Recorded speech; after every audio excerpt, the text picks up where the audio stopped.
I love America. I love this country for all of the things that it does good, for the things that it does bad. I am proud to be an American. And I don't, I don't understand why that's a bad thing, apparently, according to mainstream media. But, similarly, my audience is from all over the world, and I'm sure you're proud of where you're from, too. Sense of pride in that is totally okay. And I wanted to finish the day here with a more serious video. This day, 19 years ago, is a day that many will never forget. It's crazy to think about that there are people that watch my videos now that weren't even alive when it happened, when it impacted my life in such a deep way, because it happened when I was 18 years old. 23 New York police officers, 343 firemen and women, 37 New Jersey police officers, and thousands of civilians lost their lives over nothing, that they had anything to do with, nothing that I had anything to do with. This hit me particularly strong because a lot of my friends were 18 at the time. We were all 18. So many of my friends did what a lot of Americans did. Signed up immediately. Spent the next 6, 7, 8 years in the desert. Some of them didn't come back. Thousands of U.S. soldiers didn't. 5, 6, 7,000, whatever the actual number is, we'll probably never know. And for what? I still don't know. Because of America bad? Well, I don't care what goes on in the Middle East. I'd rather just everything stay here. I don't care. You guys do what you want to do over there. That's why one of the things that resonated with me with Trump is that he promised to bring soldiers home and not get involved in other people's conflicts, which to the most part he's done. I don't understand how people get that way in their head. I'll never understand it.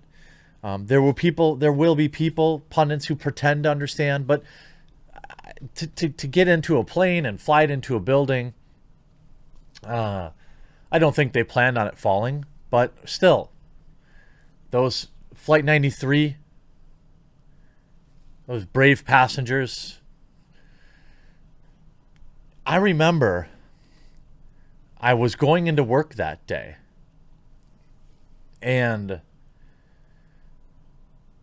I worked in a computer repair shop, and so there was a computer in the front. I had no idea that it had happened. Like most people, even how I am to this day, I wake up 6 minutes before I got to be out the door. So I take a quick 4-minute shower, get out the door, get to work, listen to music on the way to work. I had no idea anything that had happened. I walked in, I worked in a small computer shop, and there's this news. That was back, it was a big deal to have a TV tuner back then in a computer. I know you probably all think, oh, streaming and all that stuff is now, but that wasn't a thing in 2001. And I remember coming in, and Ray, the woman who was our office manager, she worked at the front desk, she was just crying. Everybody was quiet in the office, and I had no fucking, I was like, what's happening? And then I just stand there, and I'm watching the TV. And it's at the moment where both towers are still standing. And I remember thinking to myself, boy, what a terrible accident. How could this have happened? And then the second plane hit. And I knew it wasn't an accident, even at 18. When you're 18, you think you got it all figured out. You think you know a lot. Heck, at 37, I think I know a lot now. But at the time, I was like, what? Who would do that? Why would that have happened? I don't understand. And I remember just standing there for almost 3 hours, staring at the TV, at the monitor, what that was displaying the local news, watching the towers fall, instantly knowing that thousands of people were just done. Watching people jump from the building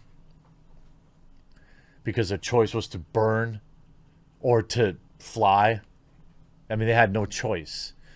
These are office workers. They're not military people. They don't make decisions on legislation. They had nothing to do with it, and they're all gone. Thousands. Thousands more in a pointless, stupid war that had to happen after it in the wrong country. All right? That day solidified a lot of what my opinions are on politics now. I just want to be left alone. I want my government as little involved in my life as possible, and I don't want to be affected by anything they do either.